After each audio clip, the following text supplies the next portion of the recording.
காரியம் ஒன்றும் வாய்க்கலையோ, கவலைகள் உன்னை வாட்டியதோ.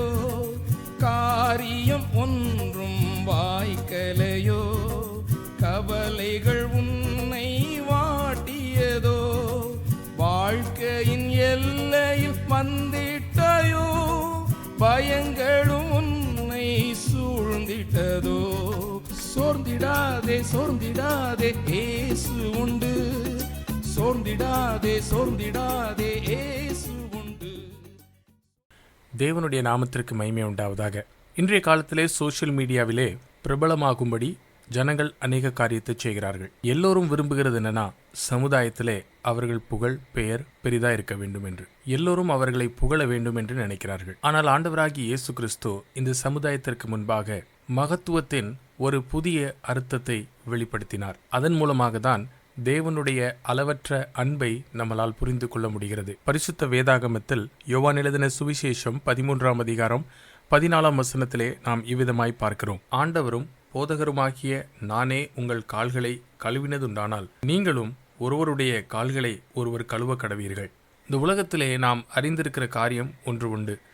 மிக பெரியவர்கள், அதிகாரம் உள்ளவர்கள் ஜனங்களுடைய கால்களை கழுவது உண்டு. இந்த உதாரணம் அவர்களுக்கு வேதாகமத்திலிருந்தான் கிடைத்தது. ஆனால் அவர்கள் எந்த நோக்கத்தோடு அதை செய்கிறார்கள் என்று நமக்கு தெரியாது. ஆண்டவர் இயேசு கிறிஸ்து தேவனாயிருந்தும் தம்மை தாமே அவ்வளவாய் தாழ்த்தி தாம் சிருஷ்டித்த மனுஷனின் கால்களை கழுவினார். இது நம்மளுக்கு கற்றுக் கொடுக்கிறது என்னவென்றால், அவர் ராஜாவாய் இருந்தும் ஒரு தாசனாக வெளிப்பட்டார். அப்படி செய்து அன்பின் மார்க்கத்தையும் சேவையின் மார்க்கத்தையும் நமக்கு காண்பிக்கும்படி செய்தார். இது அவசியமாயிருந்தது. காரணம் என்ன? தேவன் மனுஷனாய் இந்த உலகத்திலே வரவேண்டியதற்கு காரணம் என்ன? அதற்கு காரணம் உங்களிலும் என்னிலும் காணப்படுகிற பாவம்தான்.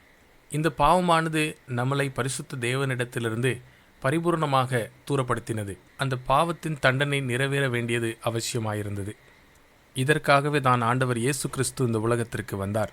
சகாயமற்ற நிலைமையிலே நாம் இருந்தபோது கிறிஸ்துவானவர் நம்மளுடைய இரட்சிப்புக்காக தம்மை தாமே தாழ்த்தினார். நம்மளுடைய பாவங்களை சுமந்தார்.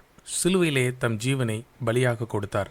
பிலிப்பியருக்கு எழுதின நிருபம் 2ஆம் அதிகாரம் 8ஆம் வசனத்திலே இப்படி எழுதியிருக்கிறது, அவர் மனுஷரூபமாய் காணப்பட்டு மரண பரியந்தம், அதாவது சிலுவையின் மரண பரியந்தம் கீழ்ப்படிந்தவராகி தம்மை தாமே தாழ்த்தினார். ஆண்டவர் இயேசு கிறிஸ்து உங்களுடைய பாவத்தின் தண்டனையை பரிபூர்ணமாக தம்மேல் ஏற்றுக்கொண்டார். அவர் மரணத்தை ஜெயித்தார். இன்றைக்கு பரலோகத்தில் ஜீவனுள்ளவராயிருக்கிறார். நீங்கள் உங்கள் பாவங்களை அறிக்கை செய்தால், மனம் திரும்பி ஆண்டவராகி இயேசு கிறிஸ்துவை தேவனாகவும் இரட்சகராகவும் ஏற்றுக்கொண்டால், இந்த மகத்துவமான தேவனை உங்கள் தேவனாக நீங்கள் மாற்றிக்கொள்ளலாம். நித்திய ஜீவனையும் பெற்றுக்கொள்ளலாம்.